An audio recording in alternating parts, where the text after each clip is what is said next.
نبدأ حلقتنا النهاردة بالمركز ال14 مع فيلم الرعب المظلوم جدا The Village أو القرية. الفيلم اللي من قوته فاز ب4 جوائز وترشح ل24 جايزة تانية منهم واحدة أوسكار، اللي نادرا جدا فيلم رعب اسمه يرتبط بالأوسكار. ده غير ان مخرج افلام الرعب الرائع شامالان اللي من اصل هندي بالمناسبة هو اللي كتب واخرج الفيلم واللي رشح لجايزتين اوسكار قبل كده. ده غير انه هو كاتب ومخرج الثنائية الاسطورية سبليت وجلاس، يعني مخرج مش اي كلام.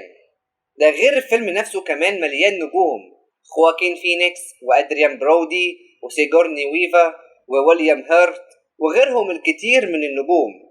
ده غير الفيلم عمل ايرادات عدت 250 مليون بينما ميزانيته 60 مليون بس، ويعتبر من اكتر 10 افلام ربحا في 2004 سنة عرضه. عرفتوا ليه الفيلم مظلوم؟ لانه بعد كل اللي قلته ده قليل اللي بيتكلم عنه، وكمان تقييماته على المواقع الكبيرة 4 و5 و6، فالفيلم ظلم جدا للأسف الشديد. وأحداث الفيلم في قرية منعزلة جنب غابة كده. أهل القرية دي عايشين في رعب دائم بسبب الوحوش الموجودة في الغابة اللي جنبهم، وإنهم طول ما هم في القرية ما يخرجوش منها هم في أمان من الوحوش. لكن في مرة كده هيخرج واحد منهم بره القرية ناحية الغابة، ويترعب بعد كده الكل من المصير المشؤوم اللي منتظرهم.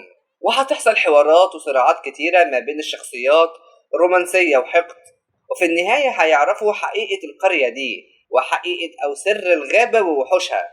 والحقيقة صادمة جدا بالمناسبة، خصوصا لو مشيت واندمجت مع الفيلم.